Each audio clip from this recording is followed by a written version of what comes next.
के बैंकिंग घोटाले के आरोपी DHFL के पूर्व प्रमोटर कपिल वधावन और उनके नीरज धवावन मुंबई जेल के नाम पर मजे की जिंदगी जी रहे हैं। वधावन बंधु को मेडिकल चेकअप के नाम पर छूट मिलती है और दोनों सरकारी अस्पताल में इस छूट का भरपूर फायदा उठाते नजर आते हैं। वधावन बंधु पर 17 बैंकों में 34,000 करोड़ से भी ज्यादा बड़े घोटाले का आरोप है। इलाज के नाम पर आजाद जीवन वधावन बंधु जो हैं वो जी रहे हैं। तो बड़ा खुलासा, करोड़ों रुपए के बैंक घोटाले के आरोपी है वधावन। 17 बैंकों में 34,000 करोड़ से भी ज्यादा बड़ा घोटाला इन्होंने किया। DHFL के पूर्व प्रमोटर कपिल और धीरज वधावन इस सरकारी अस्पताल में अपनी छूट का भरपूर फायदा उठा रहे हैं। मेडिकल चेकअप के नाम पर उन्हें छूट मिलती है और दोनों सरकारी अस्पताल में इस छूट का भरपूर फायदा उठाते हुए नजर आ रहे हैं। 17 बैंकों में 34,000 करोड़ से ज्यादा बड़े घोटाले का आरोप। तो पूर्व प्रमोटर कपिल वधावन और उनके धीरज वधावन मुंबई जेल के नाम पर मजे की जिंदगी इस वक्त जी रहे हैं। वधावन बंधु को मेडिकल चेकअप के नाम पर छूट मिलती है। दोनों सरकारी अस्पताल में इस छूट का भरपूर फायदा उठा रहे हैं। वधावन बंधु पर 17 बैंकों से 34,000 करोड़ से भी ज्यादा बड़े घोटाले का आरोप है।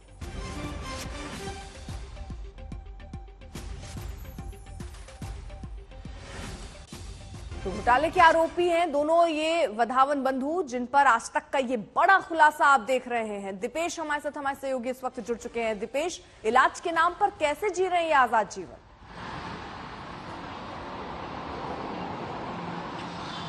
जी बिल्कुल, देखिए जेल में कई लोग ऐसे हैं जिनको इलाज की सख्त जरूरत है, लेकिन उनको इलाज नहीं मिल पा रहा है क्योंकि इसकी दो वजह है। एक तो जो इलाज उनको मिलना चाहिए वो सिक्योरिटी जो है वो वधावन भाइयों को दी जा रही है और दूसरा वो उसके लिए कुछ जेल प्रशासन को पैसे नहीं दे पा रहे हैं। हफ्ते में 3 से 4 बार दोनों भाइयों को जो है इलाज के नाम पर जेल से निकाला जाता है और अस्पताल में जाने के बाद उनका इलाज होने के बजाय वो प्राइवेट गाड़ियों में अपने दिन भर अपने परिवार के साथ बैठे रहते हैं, मोबाइल और फोन इस्तेमाल करते हैं, अपना काम करते हैं, बिजनेस चलाते हैं, लोगों से मिलते हैं। ये हमारे स्टिंग ऑपरेशन जो हमने आज तक ने किया है उसमें साफ तौर पर दिखाई दे रहा है। और ये ऐसा 1 या 2 बार नहीं होता, ये सिलसिला बदस्तूर तब से शुरू है जब से ये इन दोनों भाइयों को तलोजा जेल में शिफ्ट किया गया है। अब इसमें जांच करने वाली सबसे बड़ी बात यह है कि इन दोनों को इतना VVIP ट्रीटमेंट क्यों दिया जा रहा है, जबकि CBI केस तलोजा जेल प्रशासन को सख्त निर्देश हैं कि इन दोनों पे सख्त नजर रखी जाए, इनको किसी से मिलने ना दिया जाए, इनको किसी से बात ना करने दी जाए बिना कोर्ट के और CBI के ऑर्डर के। लेकिन फिर भी इन दोनों को इनके मन मुताबिक जो है रहने की सहूलियत दी जाती है जब ये जेल से बाहर निकलते हैं। सबसे बड़ी बात यह है कि CBI और ED का इन्वेस्टिगेशन जो है वो अभी भी शुरू है और इस तरीके से अगर इनको फ्री हैंड दिया जाता है तो इसका असर जो है उनके इन्वेस्टिगेशन पर भी हो सकता है, वो इन्वेस्टिगेशन को भी हैम्पर कर सकते हैं, ऐसा स्पष्ट रूप से CBI ने जेल प्रशासन को कहा था। लेकिन फिर भी जेल प्रशासन की ओर से इन दोनों को जो VIP ट्रीटमेंट दी गई, इन दोनों के बर्ताव को पूरी तरीके से अनदेखी की गई है। बिल्कुल रहिए सर आप साथ। अब इस पूरे मामले पर डिप्टी CM का भी बयान सामने आया, वो भी जरा सुनवाते हैं।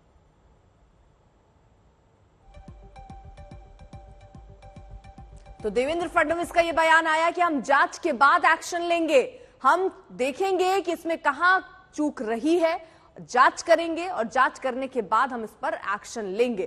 तो करीब 34,000 करोड़ का यह घोटाला, जिसके वो आरोपी इलाज के नाम पर वो बाहर आते हैं, बाकायदा अपने परिवार से मिलते हैं, फोन का इस्तेमाल करते हैं। ऐसे में जब जांच हो रही है तो जांच को भी प्रभावित ये कर सकते हैं। मामले की जांच करने के बाद डिप्टी CM देवेंद्र फडणवीस कर रहे हैं, कह रहे हैं हम जांच करेंगे और उसके बाद सख्त से सख्त कार्रवाई होगी।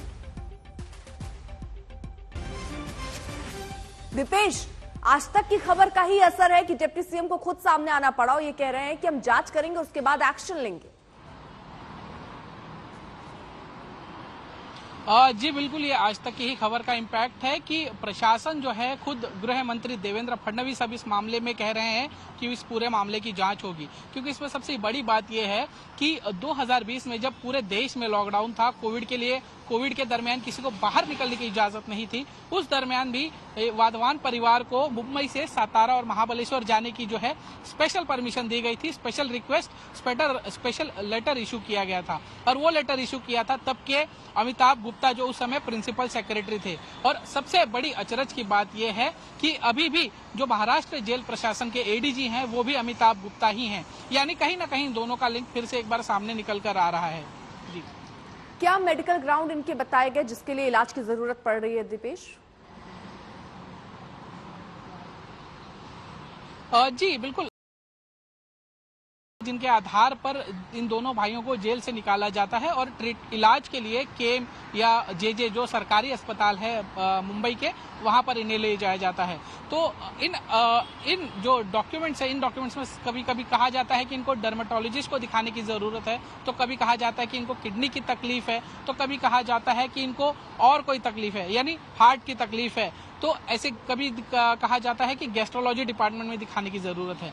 यानी हर तरीके से जितनी बीमारियां हैं छोटी मोटी, उन सबके लिए उनको मेंशन किया जाता है और उन्हीं के आधार पर इनको निकाला जाता है। अब सबसे बड़ी बात यह है कि ऐसी कौन सी बीमारी है जिसके इलाज के लिए इन्हें हफ्ते में 3 से 4 बार निकाला जाता है? क्या वो बीमारी एक ही बार में ठीक नहीं हो सकती, या क्या उस बीमारी का इलाज जेल में नहीं हो सकता? ये सबसे बड़ा सवाल है।